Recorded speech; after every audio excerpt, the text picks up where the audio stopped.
Hi and welcome back to the channel. I'm Steven from X100VI Photos. Today with a mini rant about a camera brand which is now famous or infamous for never having anything in stock.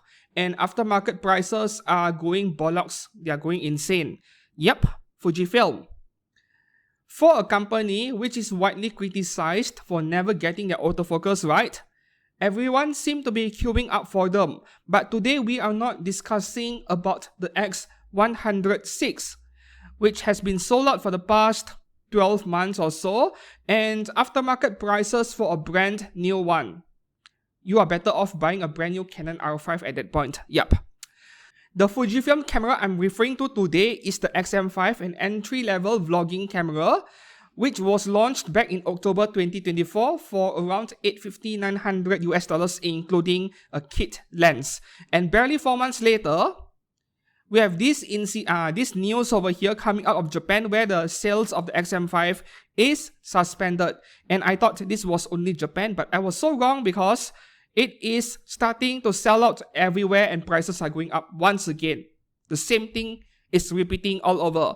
And I have no idea why things like this keep happening to only Fujifilm's cameras, because this is an entry-level product, the cheapest new camera in Fujifilm's lineup at the moment that is current gen. So I'm not counting X-T30 Mark II. I have no idea if this is related to the trade war between US and China, and they are trying to move the production out somewhere else, so sales are suspended. This is a possible scenario because that is what I heard about the delayed Sony A7 Mark V. But back to Fujifilm over here, because of this suspension, prices are going up, and I wasn't aware of this news at all until barely 24 hours ago before I filmed this video, because I don't really read Fuji rumors to begin with. And then I took a look at Carousel, which is a used marketplace, the most popular one in my country, in Malaysia, and perhaps in Singapore as well. I looked for Fujifilm X-M5, where you can find both brand new and used stuff over here. And yes, prices are going up gradually. So the first one here, body only silver, 4,890 Malaysian ringgit. Firstly, for context, this is the launch price in my country, 3,948 Malaysian ringgit, so that I don't need to convert to US dollars or other currency every time. Remember that this goes for just under 4,000 Malaysian ringgit, and then we look at the current market price. This is the cheapest I could find, 4,249. And then the next one here, body only as well, black or silver, import set, which means grey import, not official license in my country, 4,800, which is like a $200 premium compared to the 4,000 Malaysian ringgit earlier, right? $1 is about 4.5 Malaysian ringgit. So with that in mind, this is about a $200 premium. Next one here, 5099, 5,100 Malaysian ringgit.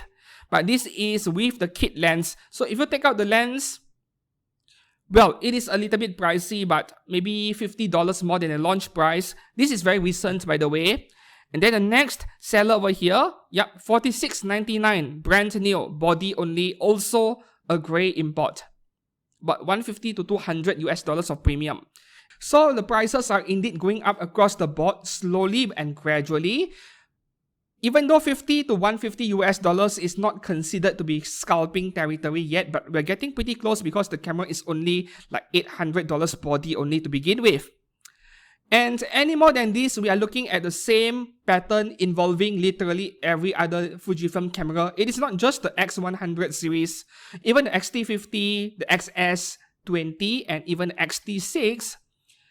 Every single one of them, if I were to check the prices today, they are still higher than the initial launch price a few years ago when the camera came out.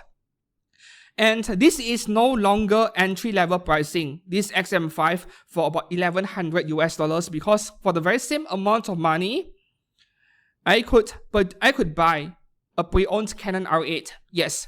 And I mean, if we look at the competition, Sony ZV-E10, the first version, can get one for $600 nowadays, including a kit lens.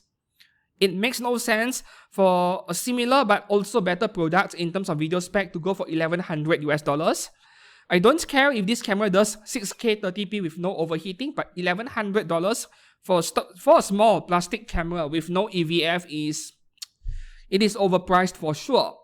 And I have no idea why this only happens to Fujifilm but not other brands. It feels like Fujifilm is doing it on purpose, which is to say artificial scarcity. We are all free to speculate and have our own conspiracy theory, but it feels like they are doing it on purpose to me. Yes, because it is common sense to keep your cheapest entry-level product in stock in every store so that people can walk in and purchase one and get into your ecosystem. Canon does it all the time, like their cheapest R50, R100 models, they're everywhere. Nikon does the same thing to some extent with their Z50 and Z30 line. I just don't know what to say anymore because for the longest time ever, over so many years, I had shown some interest towards Fujifilm for various different reasons. I wasn't really caring about the autofocus part, but to see this kind of thing happening over and over again, it just makes me lose interest in the brand. Yeah, it is having the opposite effect to me. Why is an entry-level camera having supply issues? I would love to hear your thoughts.